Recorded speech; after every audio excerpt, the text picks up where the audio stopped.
नहीं हूँ, एजुकेशन के फील्ड से नहीं हूँ। मैं एक कलाकार हूँ, एक आर्टिस्ट हूँ, एक क्रिएटिव इंसान हूँ। और आप लोग बेहतर जानते हैं एजुकेशन के बारे में। इतने साल से आप एजुकेशन चला रहे हैं। पिछले कुछ साल से मेरा अनुभव हुआ है, चूंकि मैंने कुछ फिल्में की हैं। एक फिल्म थी तारे ज़मीं पर, और अभी हाल ही में मेरी जो फिल्म आई है 3 इडियट्स, ये दोनों फिल्में एजुकेशन के टॉपिक पर हैं। तो लिहाजा मैं इस वजह से मैंने काफ़ी रिसर्च की एजुकेशन के ऊपर, और कुछ चीज़ें मेरे सामने आई हैं, और वो चीज़ें मैं आपके सामने रखना चाह रहा हूँ। आज यहाँ पेरेंट्स हैं, एजुकेटर्स हैं, टीचर्स हैं, बच्चे भी हैं। हो सकता है, पता नहीं मैं कितना सही बोल रहा हूँ, गलत बोल रहा हूँ, लेकिन मेरे कुछ विचार हैं जो मैं आपके सामने रखना चाहूँगा एजुकेशन से जिनका संबंध है। और वो ये कि सबसे पहले तो हर बच्चा खास होता है। ये मैंने डिस्कवर किया अपने रिसर्च में। हर बच्चा खास होता है। हर बच्चे में, हमारी तरह, आपकी तरह और हमारी तरह, हर बच्चे में कुछ ना कुछ काबिलियत होती है, कुछ ना कुछ कमजोरी होती है। मुझ में भी कमजोरी है, काबिलियत है। आप में भी कुछ ना कुछ काबिलियत और कमजोरी है, और हर बच्चे में कुछ ना कुछ कमजोरी और काबिलियत होती है।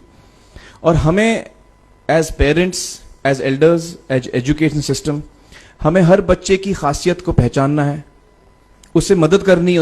उसकी क्या खासियत है, उसका क्या दिल चाहता है, उसे किस चीज में खुशी मिलती है, वो हमें उसको हेल्प करना है कि हम उसको वो ढूंढ सके, और उसमें हमें सपोर्ट करना है। और जो उसकी कमजोरी है उसमें हमें उसको सपोर्ट करना है।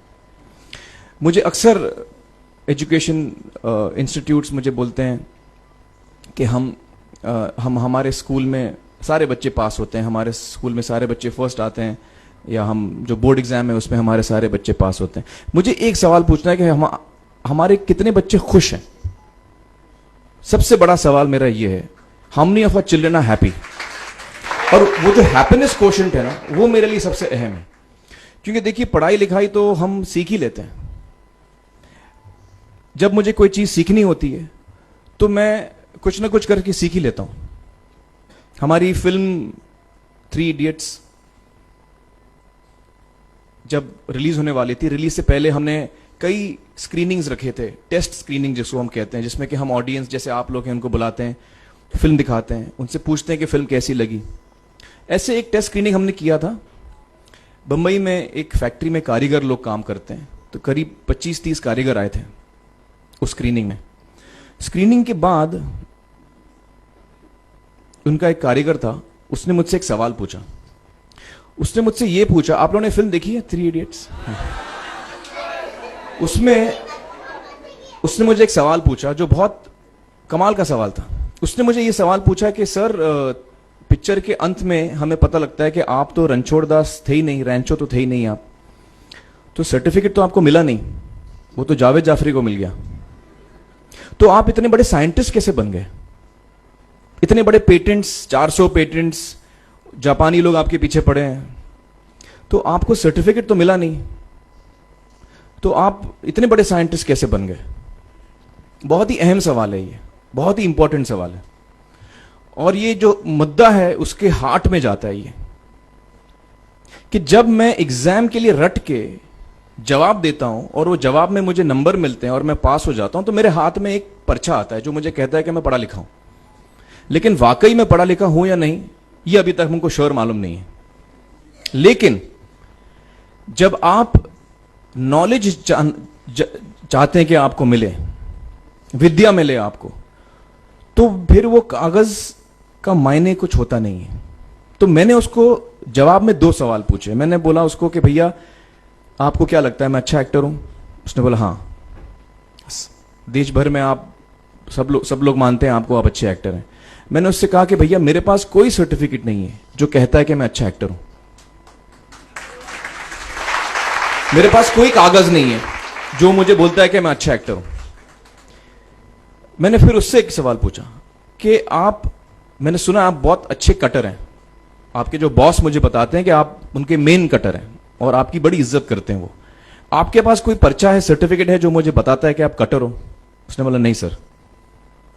तो मैंने बोला आपका जवाब आपको इधर ही मिल गया। Education is beyond marks, education is beyond grades, education is what you learn. और मेरी इच्छा है कि हिंदुस्तान में हम एजुकेशन को इस नजरिए से देखें कि हम अपने बच्चों को वाकई शिक्षा दें। और शिक्षा हम खुशी से दें, क्योंकि शिक्षा में सिर्फ ज्ञान नहीं होता, शिक्षा में एक और चीज मिली हुई होती है, वो ये है कि हम अपने बच्चों को डेवलप करते हैं एज ह्यूमन बींग्स। आगे चल के वो जिंदगी में अच्छे इंसान बने, आगे चल के वो अपने पैरों पे खड़े रह सकें, आगे चल के वो इज्जत की जिंदगी जी सकें, आगे चल के वो दूसरों के बारे में ध्यान रखें, आगे चल के वो किसी के चेहरे पे मुस्कुराहट ला सकें, आगे चल के वो किसी की मदद कर सकें। This is what we should develop of our children. ये मेरी फीलिंग है। मैं जहां भी देखता हूं, ये मेरे साथ भी हुआ है जब मैं छोटा था। जब से हमारे बच्चे छोटे होते हैं, जब से बच्चे पैदा होते हैं, बच्चा घर आता है, हम बच्चे को पूछते हैं भाई मार्क्स कितने मिले, फर्स्ट आया कि सेकंड आया? वो बोलता है सेकंड। सेकंड आया तो अरे फर्स्ट नहीं आया, डांट पड़ती है उसको। जो बोलता है मैं 10th आया तो उसकी तो हालत ही बुरी हो जाती है। बच्चे को लगता है यार ये फर्स्ट आना बड़ा जरूरी है। उसको रेस में हम पूछते हैं तुम रेस में फर्स्ट आए कि सेकंड आए? में हम उसको बचपन से, जब से वो केजी लोअर केजी में होता है, जब लोअर केजी में रेस होती है, चमचा मुंह में लगा के उसमें नींबू डाल के भागते हैं। उसमें भी हम बच्चे को पूछते हैं अरे मेरा बेटा फर्स्ट आएगा, लाओ बेटा मेरा फर्स्ट आना। मतलब पेरेंट्स चिल्ला रहे हैं बेटा भागो, मतलब नींबू लेके भागो। तो उसमें होता क्या है कि बच्चे को लगता है कि यार ये बड़ा जरूरी है। मेरे पेरेंट्स को हमेशा, मेरे पेरेंट्स मुझे एक ही सवाल पूछते हैं, मैं फर्स्ट आया कि नहीं। उसके जहन में ये बात बैठ जाती है कि मेरे को अव्वल आना है, मेरे को कंपीट करना है, मेरे को बाकी लोग से आगे निकलना है।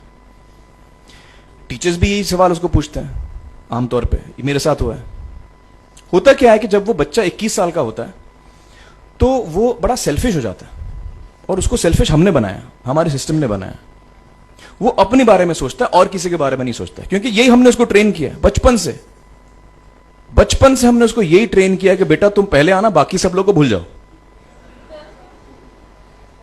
तो जब वो नौजवान बनता है तो उसका नजरिया सोसाइटी की तरफ यही हो जाता है कि भैया मुझे आगे बढ़ना है, बाकी सब बाय हुक और by crook I must succeed, I don't care about anybody else. मेरा ये दिल कहता है, मेरा ये दिल चाहता है कि अगर हम जितने यहां पेरेंट्स हैं, एडल्ट्स हैं, यंगस्टर्स हैं जो कल जाके पेरेंट्स बनेंगे, अगर हम अपने बच्चों को ये सीख दें जब वो छोटे हैं, जब वो घर आए हम उसको ये सवाल पूछें, ये नहीं पूछें कि मार्क्स कितने मिले, उसको ये पूछें कि बेटा आज तुमने किसकी मदद की, आज तुमने किसके चेहरे पे मुस्कुराहट लाई।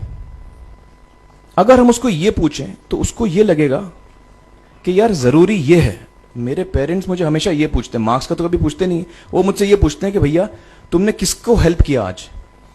तो हेल्प करना लोगों को, लोगों के बारे में सोचना, लोगों के चेहरे पे मुस्कुराहट लाना, ये मेरे पेरेंट्स के लिए बड़ा इंपॉर्टेंट है।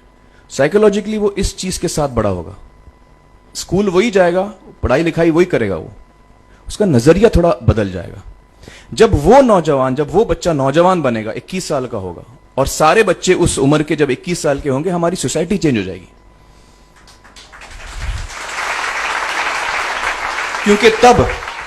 क्योंकि तब हमारी सोसाइटी में ऐसे नौजवान होंगे जो खुद के बारे में नहीं सोच रहे, दूसरों के बारे में सोच रहे हैं। तो मुझे लगता है कि सबसे बड़ी चीज जो हमारे एजुकेशन सिस्टम में मैं देखना चाहूंगा, जो मैंने अपने स्कूल लाइफ में नहीं देखी, कि हमको ये अहमियत इस पे दी जा रही है कि हम अपने आसपास के बच्चों को कितना हेल्प कर रहे हैं। ये एक बहुत बड़ी तब्दीली अगर आ जाए तो मुझे लगता है कि हमारा देश बहुत सुधर सकता है, बहुत बदल सकता है, हम बहुत